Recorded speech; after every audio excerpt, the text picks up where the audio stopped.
Saya Poppy Aisyah Putri, NIM 1803178. Di sini saya akan melanjutkan materi mengenai faktor-faktor yang mempengaruhi pemrosesan informasi. Pertama, yaitu tidak semua individu dapat melatih kemampuan secara maksimal.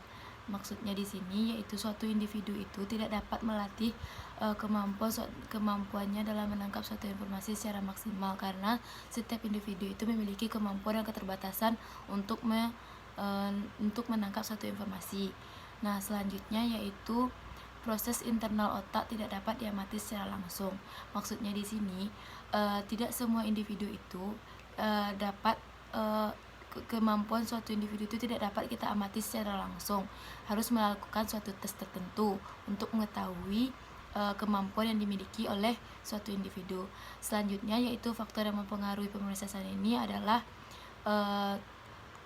tingkat kesulitan seseorang dalam mengingat kejadian yang pernah ia alami atau yang pernah ada dalam pikirannya. Karena setiap individu itu dia tidak semuanya dapat mengingat informasi yang telah ia dapat sebelumnya, karena beberapa faktor, diantaranya yaitu faktor yang mempengaruhi tingkat kesulitan dalam mengingat kembali ini, contohnya yaitu faktor usia, karena faktor usia ini dapat mempengaruhi tingkat informasi yang kita peroleh, karena semakin tua biasanya ingatan yang dalam pikiran kita itu semakin berkurang.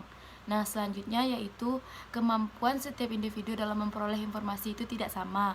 Maksudnya di sini, setiap individu itu dia tidak memiliki kemampuan yang sama rata dalam setiap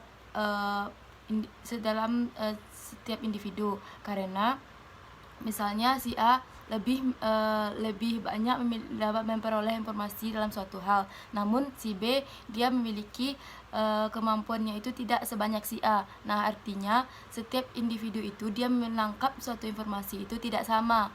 Jadi setiap individu itu memiliki kemampuan yang berbeda-beda dalam memperoleh informasi.